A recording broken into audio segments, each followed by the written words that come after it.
Hey Bees, I'm Marie from Humblebee and Me, and today we are continuing to get our mango on with these beautiful and really fun mango bath bombs. Bath bombs have to be one of my favorite things to make because when I was a kid, I loved bath bombs, but they were always quite the indulgence, so I didn't have them around all that much. And now that I make my own, sometimes I'm in a position where it's like, oh my gosh, I guess I'm gonna have to take a bath because like, look at all these bath bombs I need to use up.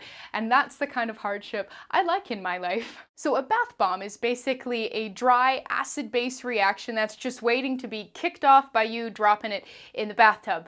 For the basic thing, we have baking soda, and our acidic things are some cream of tartar and some citric acid. The cream of tartar is technically optional, but I really recommend including it because if you are molding these in a spherical mold, it makes your life so much easier. It makes the bath bombs mold much better, and it means that they also get quite a lot harder as they set up, so they're not quite as delicate. So yeah, highly recommended. Just make sure that you are buying it from a DIY supplier. If you go to the grocery store and you buy it in like the little tins or little bottles in the spice aisle, you will be very unimpressed by the price of it and the amount of it that I'm telling you to use. If you buy it from a DIY supplier, it is infinitely more affordable. We'll begin by combining our dry ingredients, the powdery thing, so that baking soda, citric acid, cream of tartar, and some Epsom salts, and then some mica to make them pretty and orange. Stir all that together. We're going to add our oil phase, so that's going to be some Polysorbate 80 and some mango butter melted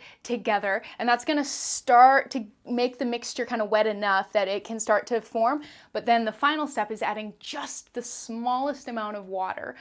You don't want to add so much that the bath bombs react. You want to add just enough that the crystal ingredients can start to dissolve a little bit and then kind of dissolve together, and then they can, as they dry out, fuse together and give us a nice sturdy bath bomb. Once you've molded the bath bombs, and you can do this with a spherical mold or you can just pack the mixture into like a third cup, quarter cup measuring cup, that works too, and you probably already have one, so that's also a bonus. But once that's done, we're gonna decorate them with some mica splatters, which is, I love the way it looks, and it's so much fun.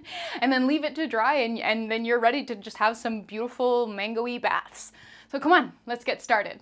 So in this large bowl, I have 416 grams of baking soda, 208 grams of citric acid, 76 grams cream of tartar, 40 grams Epsom salts, and 4 grams of orange mica. So we're going to start by giving this a stir. So in this measuring cup, I have 16 grams of Polysorbate 80 and 32 grams of mango butter, and I'm just going to go melt this together in the microwave. A couple 30-second bursts in the microwave later, and we've got liquid, so we're going to add this now to our dry powders and blend with our spatula until we have a uniform mixture. Once the mixture has had a chance to cool down a bit, we're going to add our fragrance. So this is 8 grams of natural mango fragrance oil.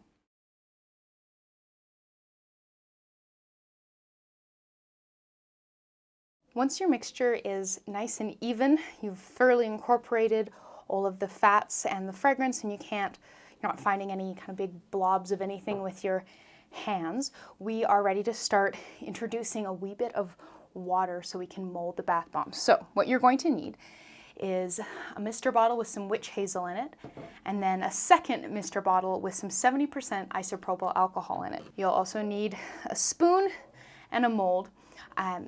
This is a spherical mold. I got this from Windy Point, very handy. If you don't want to use a spherical mold, if you don't have one, you can just use a measuring cup, a quarter cup or a third cup measuring cup. Works really well. The spoon is to help with unmolding. It's more helpful if you're using a spherical mold. You might not need one if you are using a measuring cup. And then we just need somewhere to put the bath bomb. So this is just the lid to a Tupperware container that I will be depositing the bath bombs on, because you want to be able to kind of carry them away and put them somewhere where they can dry, because they're reasonably delicate for the first wee while. So we're going to start by misting with some witch hazel, and we're going to do some mist and then quickly mix it in, and then mist and quickly mist it in.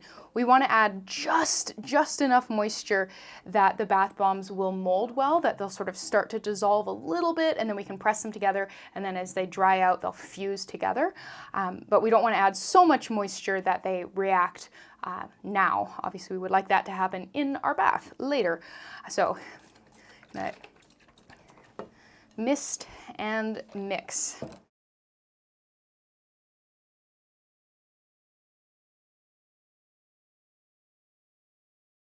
Okay, so at this phase, you can kind of have a bit of a fistful and you can kind of tap it and hold together. That's great. I'm going to add just a little bit of isopropyl alcohol, and then we're going to start doing some test molding.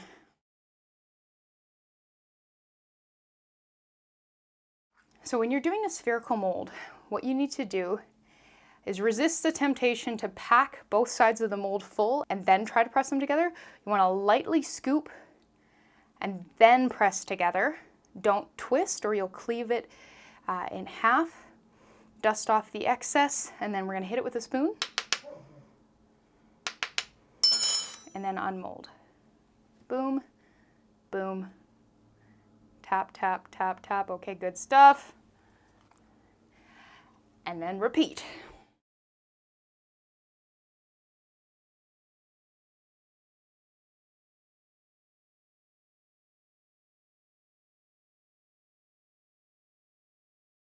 Up next, we're going to decorate the bath bombs with some mica splatters. So in each of these little dishes, I've got a bit of mica combined with some isododecane. An easier alternative to the isododecane would be 99% isopropyl alcohol. We just want something that's going to make the mixture wet and really runny, but won't react with the bath bomb. So it can't have any water in it. Don't use 70% isopropyl alcohol. That water content will cause the bath bombs to swell a bit. So we're just going to kind of suck some of this mixture up and just splatter.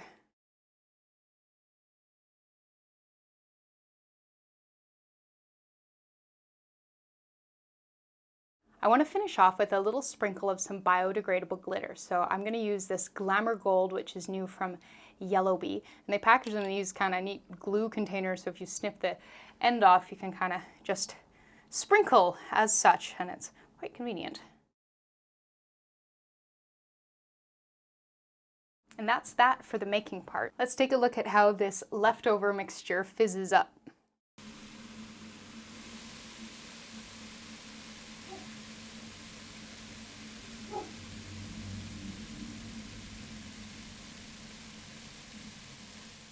And there you go. You just made some beautiful mango bath bombs.